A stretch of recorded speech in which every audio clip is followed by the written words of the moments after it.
Bienvenidos todos al Museo de Algeciras, una tarde más.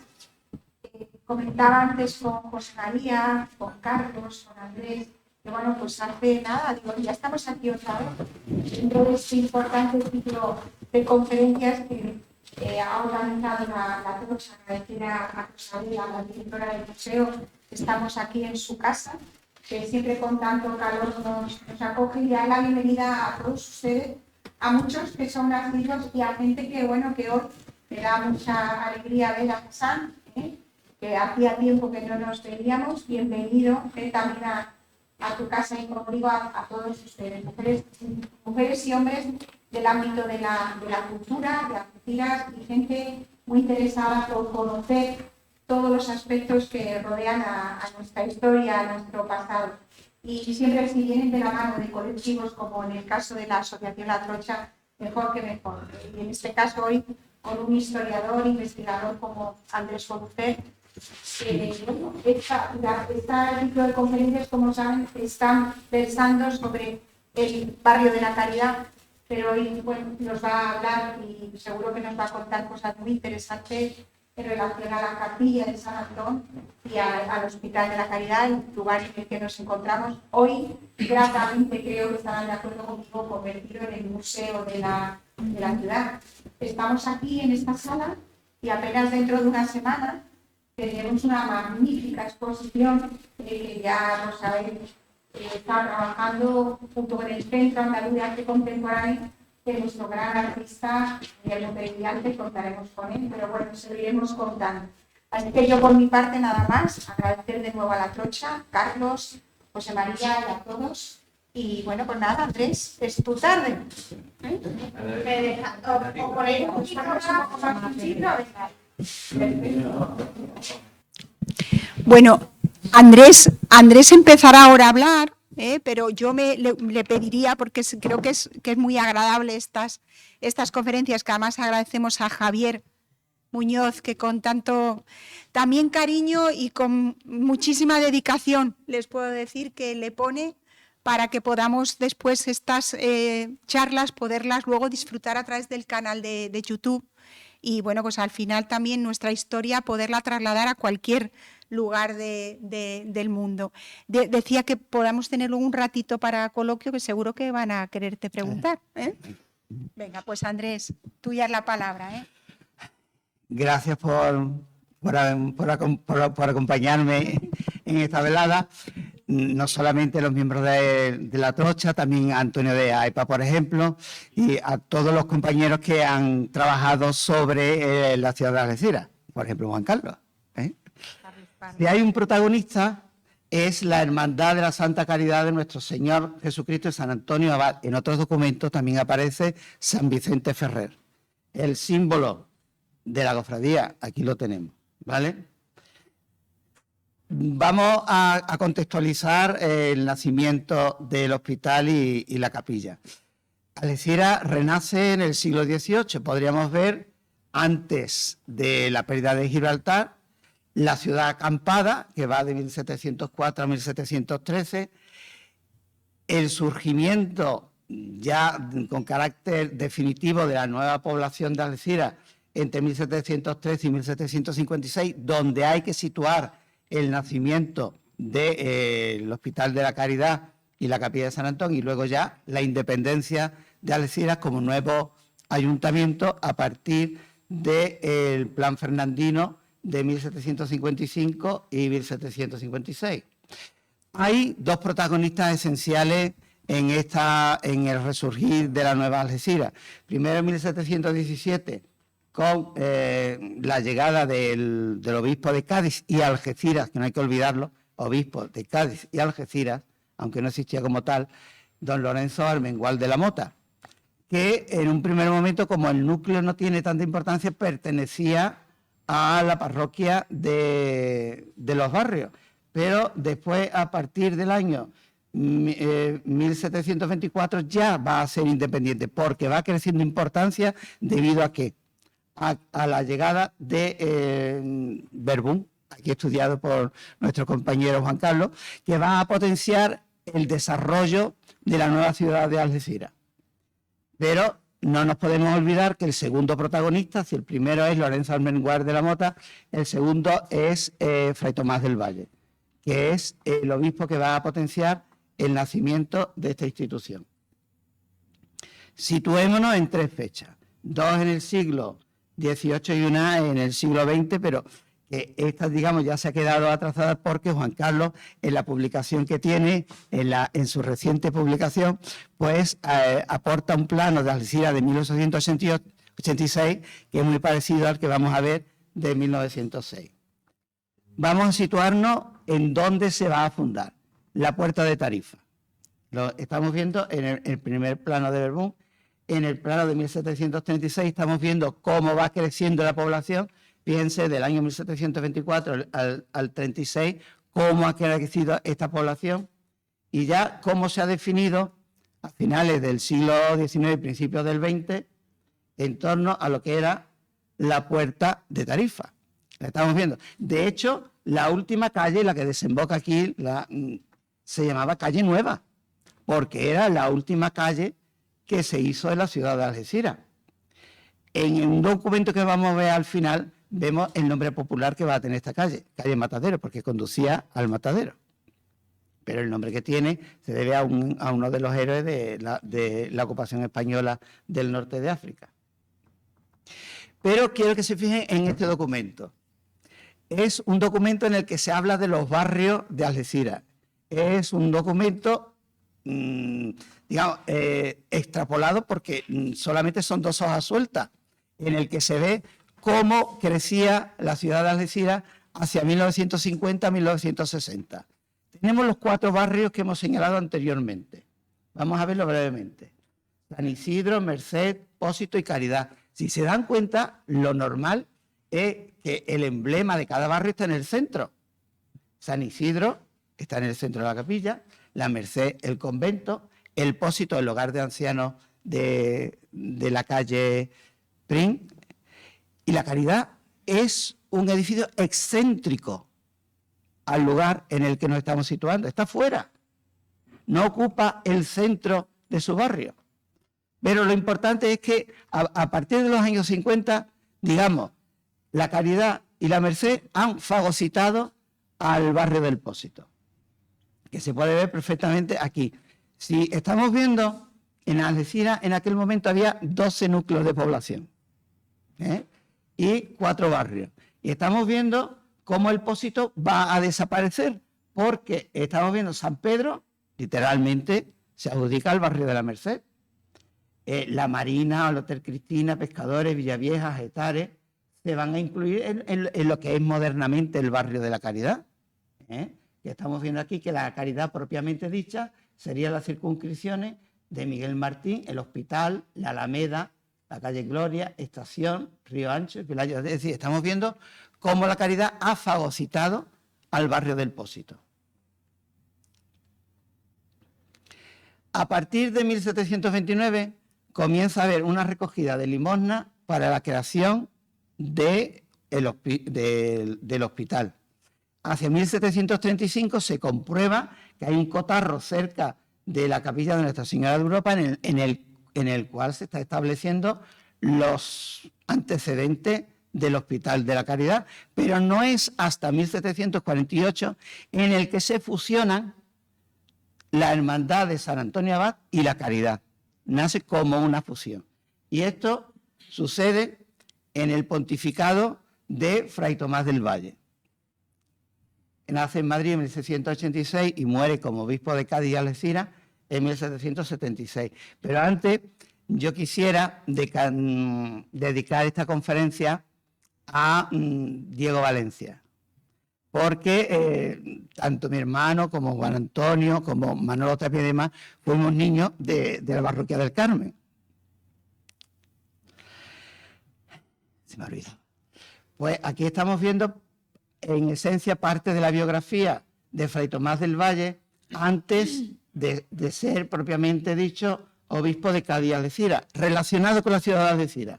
Estamos viendo 3 hechos fundamentales. La creación del hospicio trinitario de la ciudad. Los trinitarios ya formaban parte de la ciudad antes de que existiera. De hecho, por ejemplo, Manolo Tapia recurre a la travesía que hace el Cristo rescatado de la Mámona que todos conocemos como el Medina Celi, que recala en la casa trinitaria de Algeciras. A él se le debe el nacimiento del Hospital de la Caridad y los orígenes, aunque esto va a ser algo posterior, de la actual Capilla de Nuestra Señora de Europa. Pero a él se le deben los 3 hospitales fundamentales del siglo XVIII en la diócesis gaditana, que son el de Algeciras, el de Cádiz y el de San Fernando, la isla de León en aquel momento. Situámonos en la Puerta de Tarifa. Aquí lo vamos a ver. Y veamos este plano que ya utilizó Carlos en su momento, que estamos viendo en la salida de lo que es la Puerta de Tarifa, donde se va a situar el edificio en el que estamos. Es una zona aireada en función del sistema higienista que se procuraba para la creación de los hospitales en el siglo XVIII, es decir, un lugar aireado. Aquí estamos viendo zona de huertas, y en este plano, que ya en su momento ya se dijo que está hecho de aquella manera, que el que lo hizo prácticamente estuvo durmiendo cuando lo hizo, pues lo que sí señala con seguridad es los 3 lugares fundamentales relacionados con el hospital, que son la Capilla de San Antón y el Hospital de la Caridad, que no tiene nada que ver con su ubicación, la Alameda de la ciudad y lo que en su momento va a ser la Capilla del Santo Cristo. ¿Cómo era esta capilla? La fecha ponemos 1748 cuando se inicia, pero 1754 cuando se termina, ¿vale? Es la capilla de San Antonio o San Antón, que era la devoción de la fusionada, de la cofradía fusionada. Estamos viendo aquí una puerta lateral que conducía, que ha desaparecido con la restauración, y estamos viendo algo que hoy, por ejemplo, no tiene. El dintel que estamos viendo ha desaparecido porque a la hora de crear la salida procesional del Cristo de la Buena Muerte era necesario quitar ese dintel, es decir, que solamente se conserva el arquitrabe superior. Esta es la fachada que hemos conocido básicamente todos. Pero hoy en día se conserva esta. ¿Cuál es el sentido? Es esta.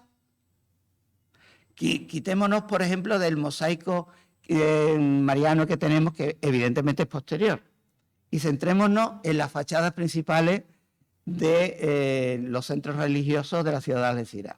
Solamente tenemos uno en piedra, que es la capilla de Nuestra Señora de Europa. Estamos viendo la diferencia que hay entre la capilla de Europa y la capilla de San Antón. La capilla de San Antón no está preparada para recibir una decoración arquitectónica monumental como la tenemos en la capilla de Europa.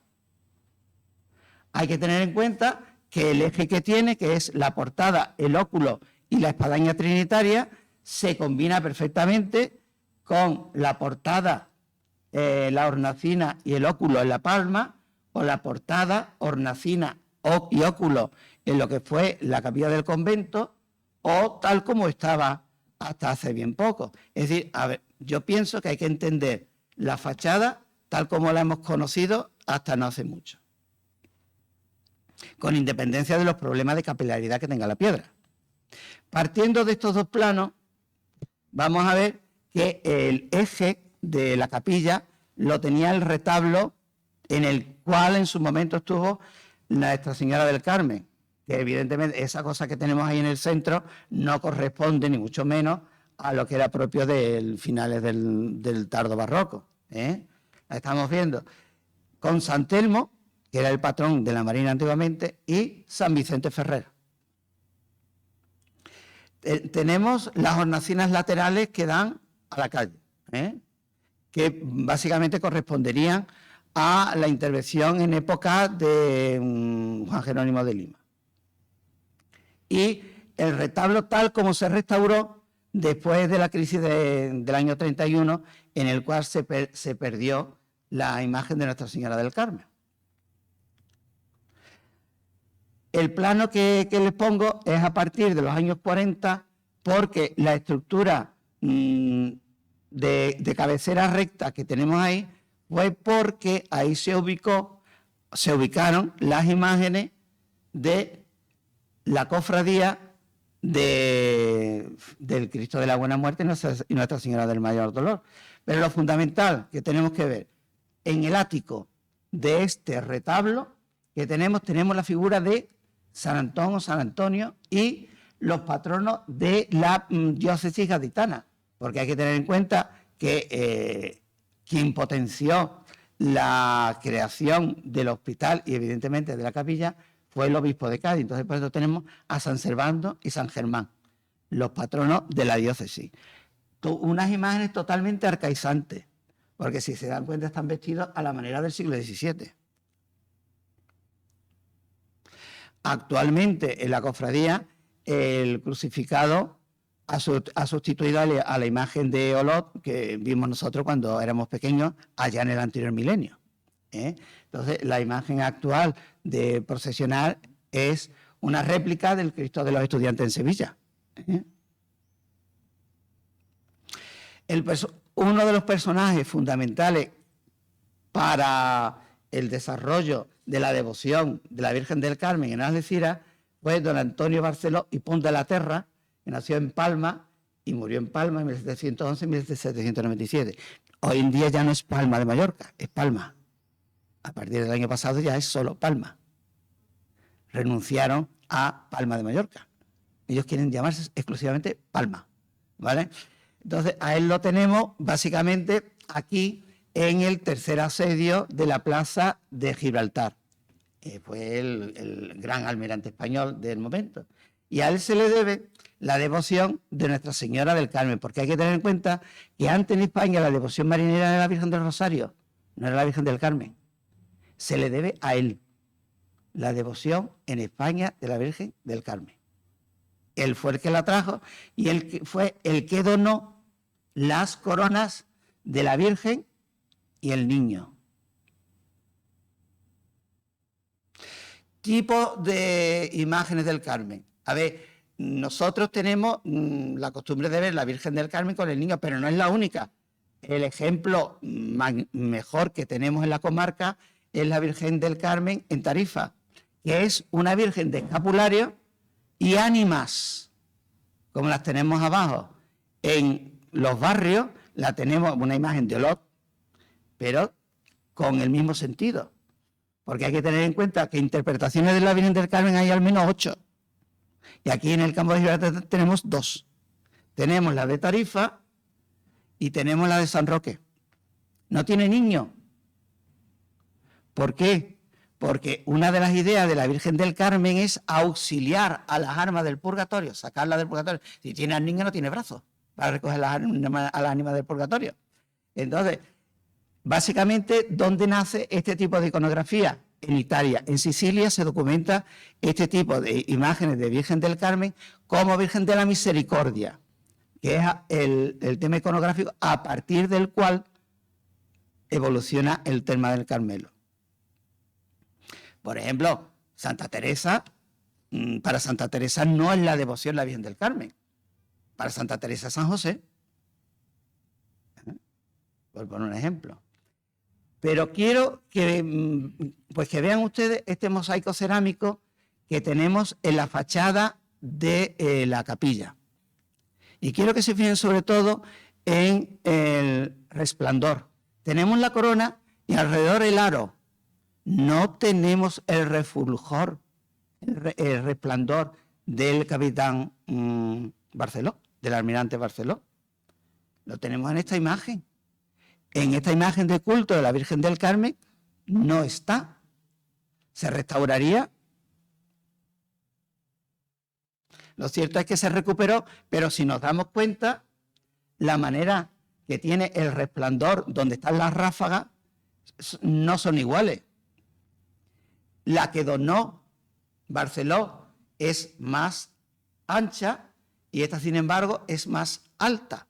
Es decir, en algún momento, debido a las consecuencias del asalto de las iglesias en el año 31, hubo que restaurarla. Mi madre, por ejemplo, me contaba, porque es que yo me crié en la calle de la Huerta, que vio cómo se arrastró a la imagen de la Virgen, porque era de pelo natural, igual que la que podemos ver en San Fernando.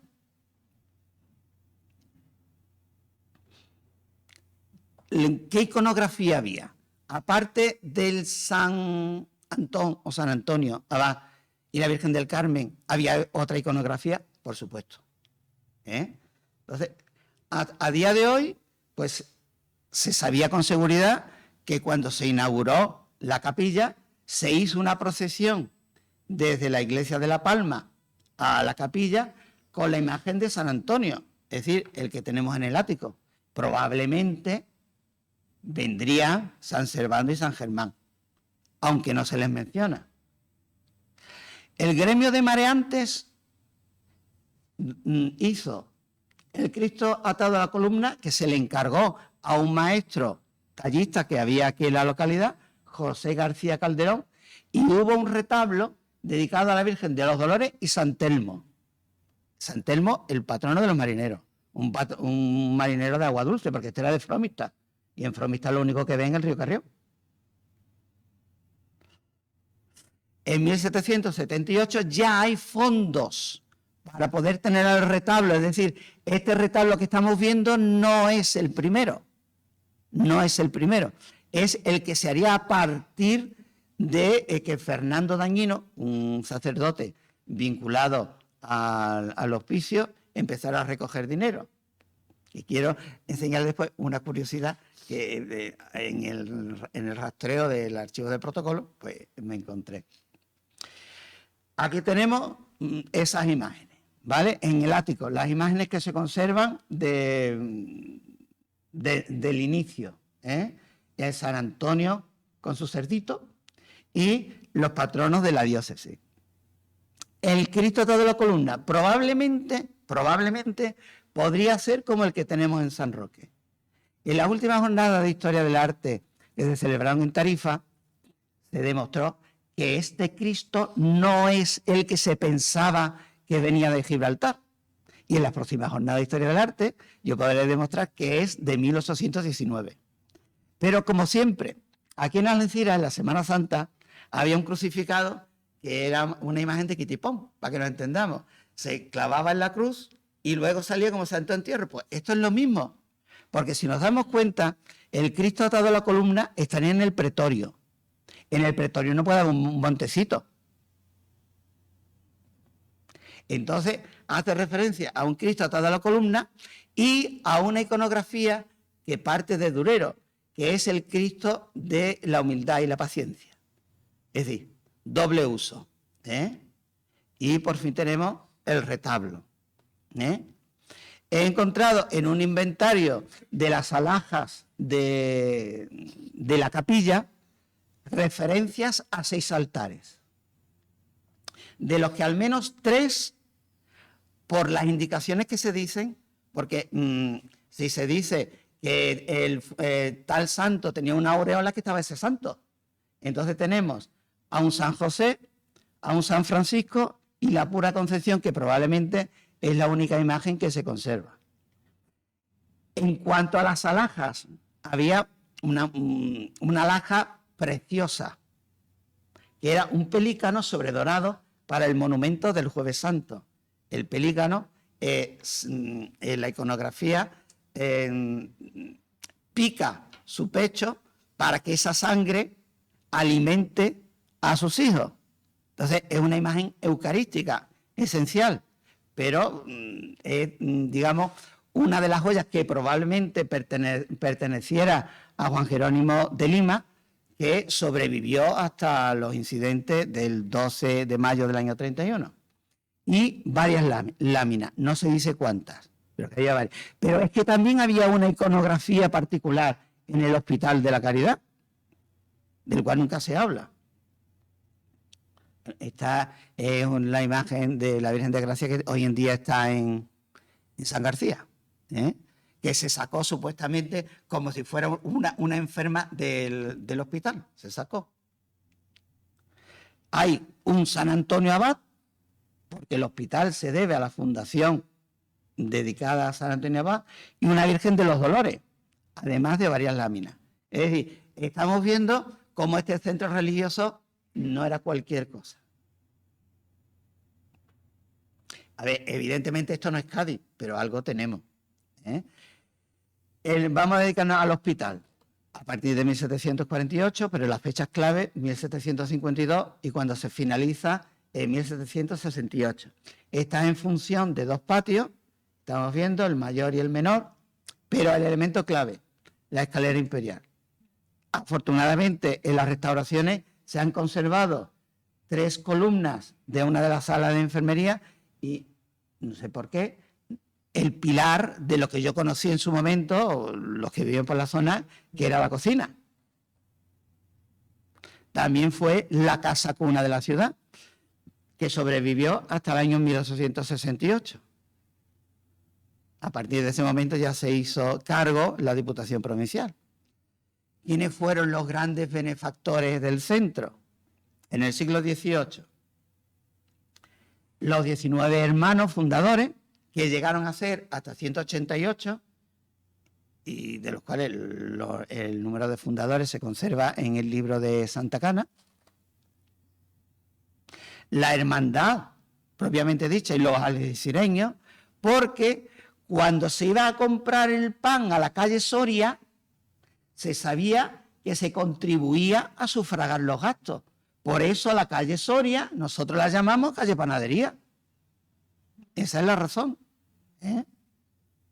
Y sobre todo, al final del siglo XVIII y principios del siglo XIX, hay que destacar a la familia Lima. Primero el padre, pero sobre todo después el hijo Juan Jerónimo, que nació en 1757, pero cuando se hizo cargo del hospital fue en 1792 hasta su muerte en 1812. Y no se puede olvidar a los hermanos de Juan Jerónimo, porque renunciaron a la herencia y todo lo donaron al hospital.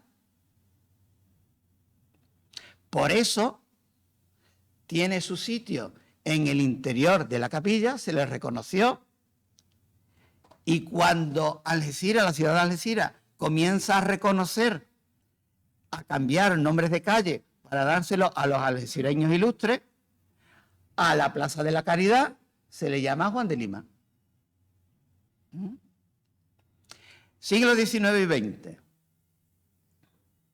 En 1812, estamos hablando de la Guerra de la Independencia y muerte de Juan Jerónimo, el ayuntamiento se hace cargo del hospital.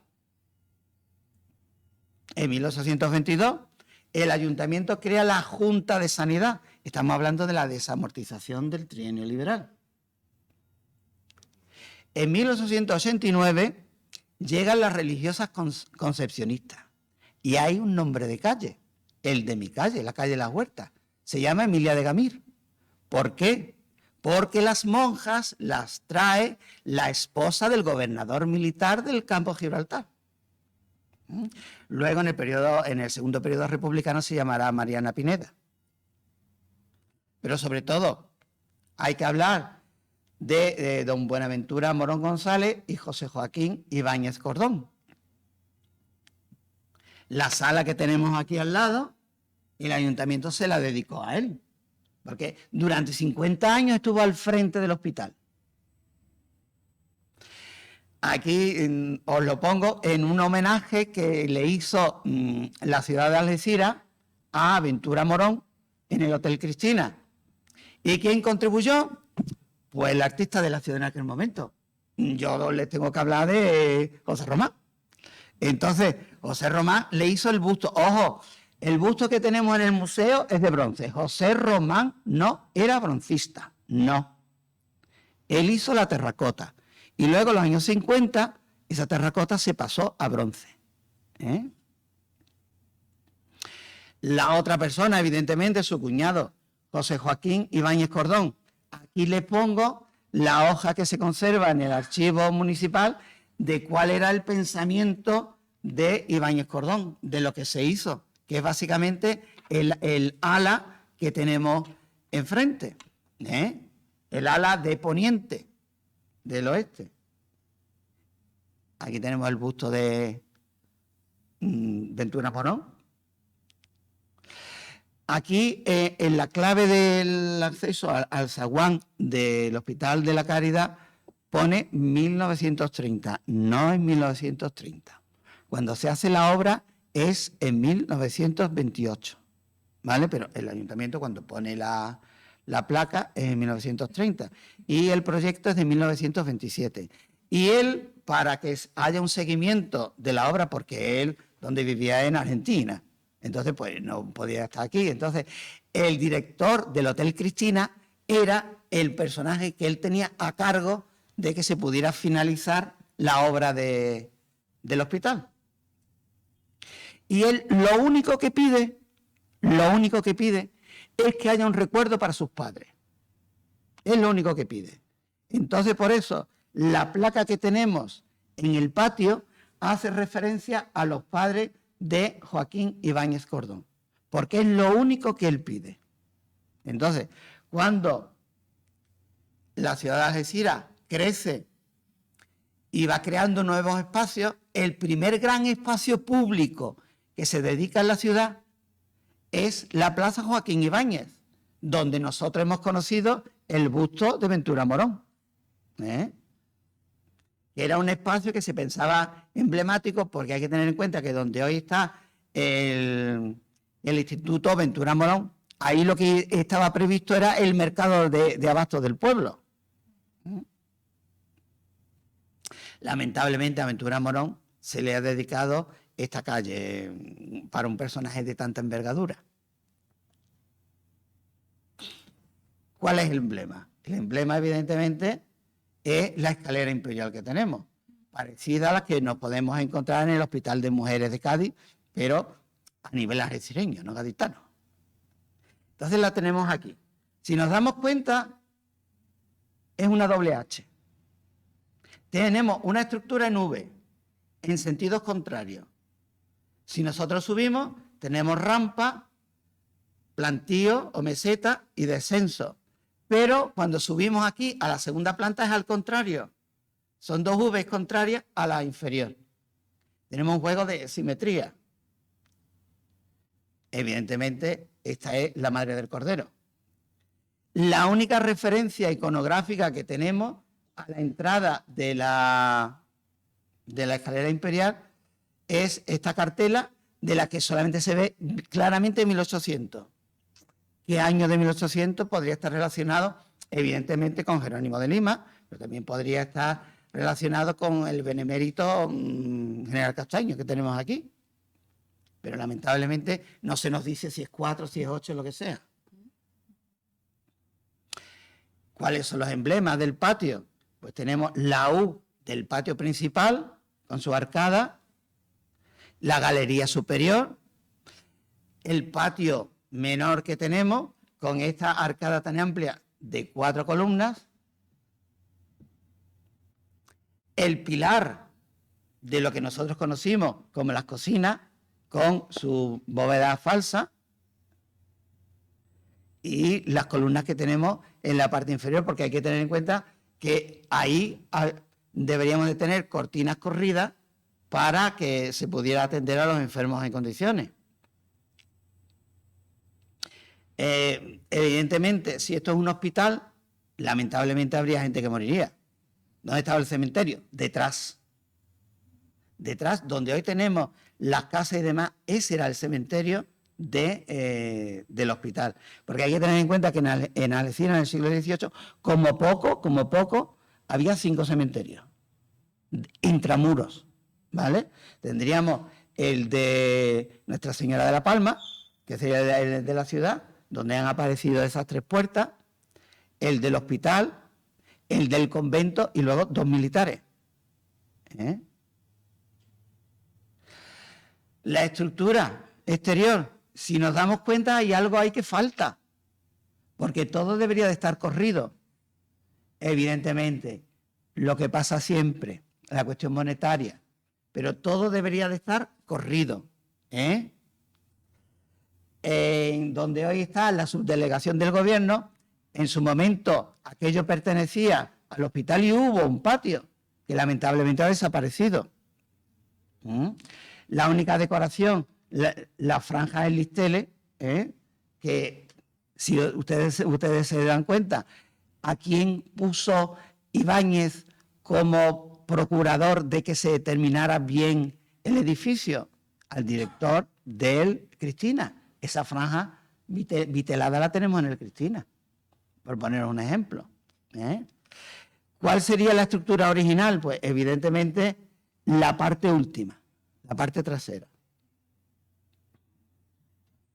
Y en la fachada que da a la Plaza Joaquín Ibáñez tenemos este relieve. Pone la Caridad, pero no se puede relacionar con el edificio. Cuando José Román hace el busto de Román, hace este relieve para ponerlo debajo del busto. Porque Ventura Morón, para él y para Algeciras, era un ejemplo de caridad. Así hay que entender este relieve, porque no representa a la caridad cristiana, porque no estamos viendo a la samaritana delante del pozo, es la caridad romana. A partir de que empieza a funcionar el Hospital Punta Europa, esto ya no tiene sentido. Entonces, a partir de los años 90 tenemos la Fundación José Luis Cano. A partir de 2016, el Museo Municipal. Y quiero que vean este documento, que es de 1867, en el cual el alcalde de aquel momento, en el registro civil, registra como propiedad municipal el edificio y la capilla. Como cosa curiosa, donde hoy está la subdelegación del gobierno, ahí había 2 casas, ¿vale? Pero las terrazas pertenecían al hospital. Como curiosidad. Y con esto acabo. Espero que no se hayan aburrido.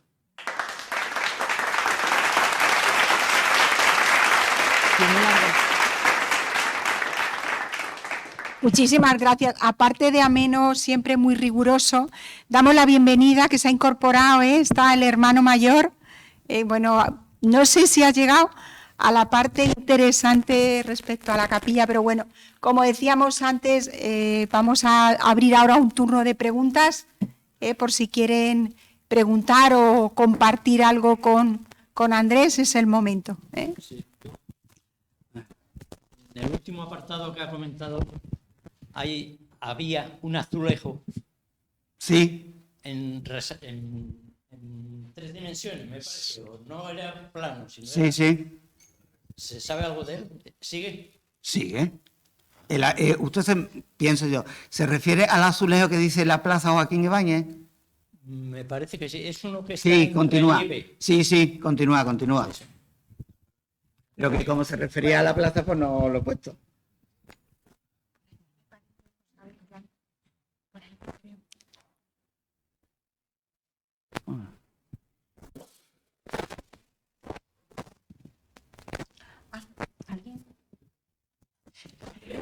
Manuel, Cote, más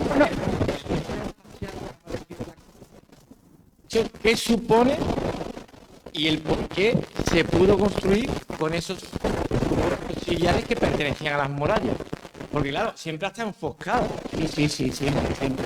A ver, eso quien mejor lo puede hablar es David, pero yo creo básicamente que debería estar encalada porque se corresponde perfectamente con la propia estructura de los otros edificios. Además, el mantener esa piedra no tiene ningún sentido de monumentalidad, la piedra tal cual, porque si queremos ver sentido de monumentalidad, nos tenemos que ir a la Capilla de Europa. Entonces yo creo que simplemente utilización de materiales. Era lo que había más a mano, pues mira.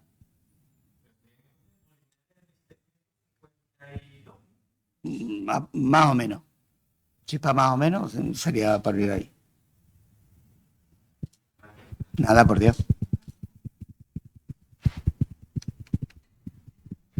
¿Alguna pregunta más? Yo quería preguntar. Sí. La escalera del... María Ángeles, espera, que te van a poner el micro. Nada más, es una curiosidad que había, las escaleras que has puesto, que es una belleza, ¿son de piedra de Tarifa? Totalmente. Nada más era eso.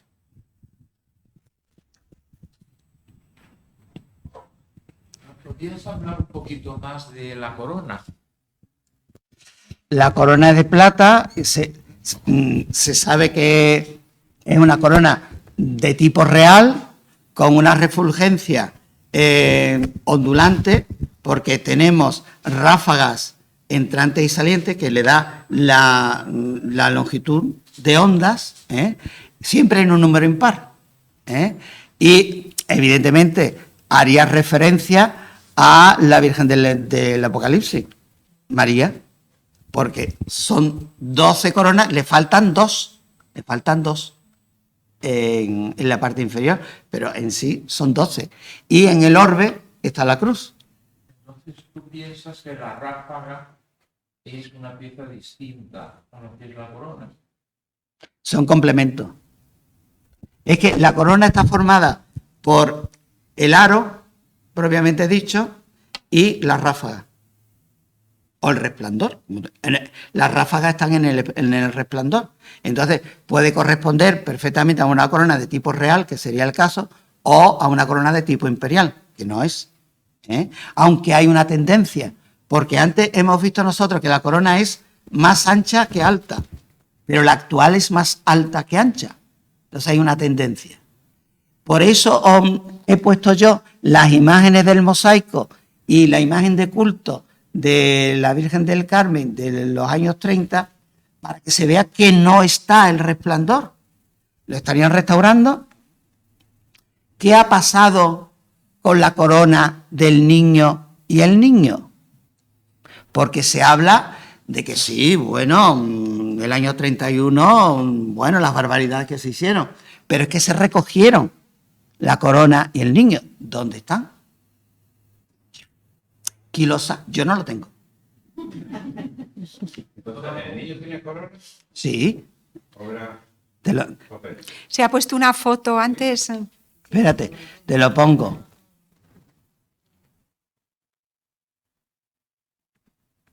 Las primeras, ¿no? Sí. Yo creo.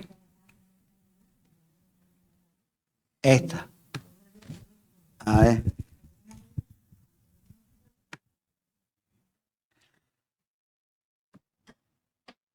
Aquí la tenemos. Fijaros que le falta el resplandor.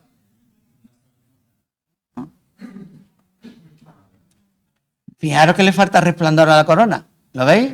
En el mosaico. Ahora lo tiene. Y esta es la antigua. Está el niño. Lo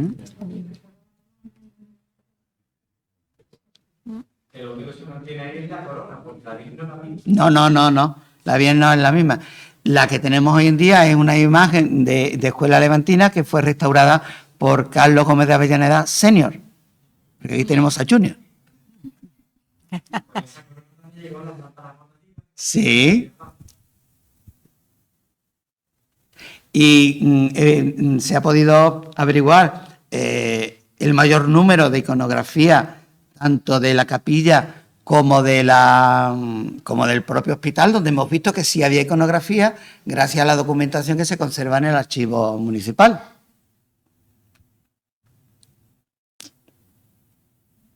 Ya está. Oye, Andrés, yo quisiera saber si hay aproximadamente de los últimos enterramientos que se hacen aquí en La Caridad. Porque según documentación en La Palma, el último enterramiento de La Palma fue en el 1785. Entonces yo quiero saber aproximadamente, como tú has hablado antes de 4 cementerios, 5, ¿no? Sí.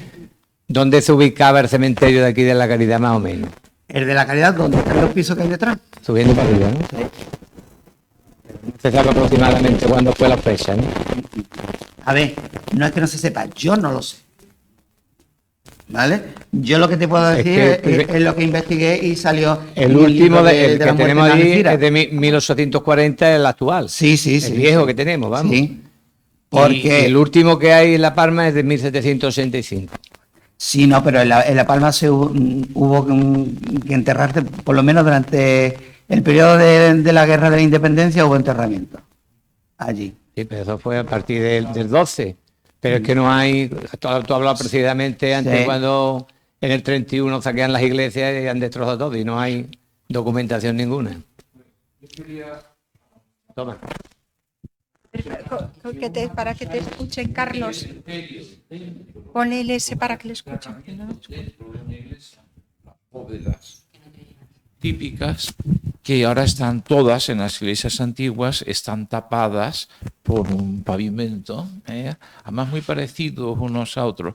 Y luego las zonas exteriores, bien pegaditas a la iglesia, que eran cementerios. Claro, libres. es que a partir de la Edad Media, la idea cristiana es tener los enterramientos a santos, es decir, Lo más junto a cercano. una reliquia. Ya. Entonces, ¿quién se enterraba dentro? Los que tenían posible. ¿Quién se enterraba afuera? Los que no tenían posible.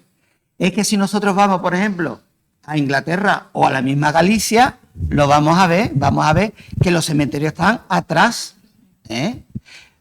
Aquí un caso, por ejemplo, cuando yo empecé a investigar sobre la muerte en Algeciras, me encontré el enterramiento donde hoy está el Nazareno, ahí está la familia Hurtado Mosquera. Esa es una capilla privativa de esa familia. Y esa capilla estaba dedicada a los padres de la Virgen. Por eso lo que tenemos en la clave no es un angelito, es el niño Jesús. Por poner un ejemplo. Si nosotros leemos una crónica de San Roque, no me acuerdo el título, estamos viendo lo incómodo que era entrar en la iglesia, porque había olores y no se andaba de manera correcta, es decir, que como tú tuvieras la pierna como yo, vamos, te caías ya, por poner un ejemplo, porque se enterraba continuamente, es decir, en las iglesias había olores. Por eso el incienso. Digo que por eso el incienso. Claro, claro.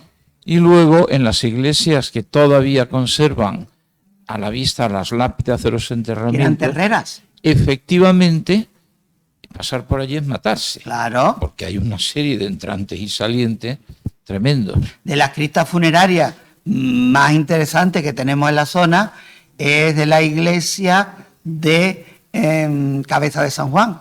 La cripta es funeraria impresionante. Es que en la misma palma, cuando se quiera excavar, se va a encontrar. Claro. Cuando se levantó en el año 98, se levantó la soberanía que estaba puesta sobre tierra, que por eso era... Eran terreras. Salieron bastantes elementos de calaveras, Claro. sobre todo de niños. Cabeza, hueso y el enterramiento, pero vamos, en superficie prácticamente. Sí. Es que eran terreras.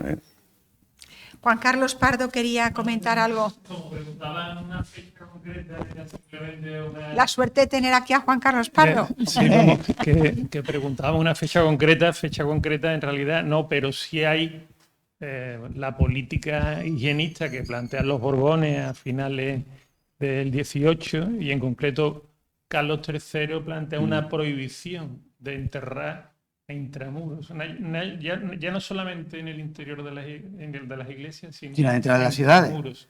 Entonces cuando empiezan a crearse los primeros cementerios exteriores y se unifica el criterio de cementerio, ¿no? Que aquí fue debajo de la discoteca.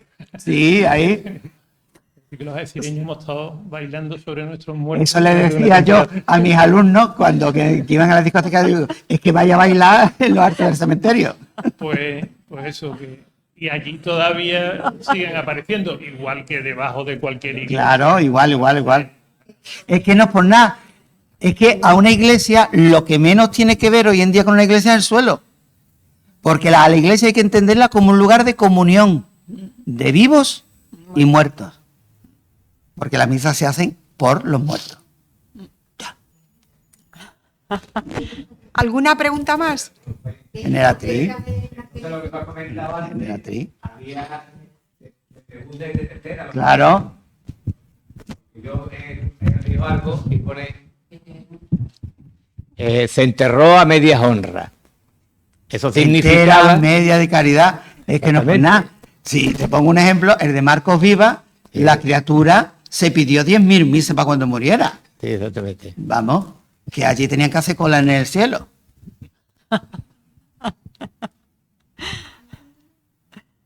Pues muchas gracias.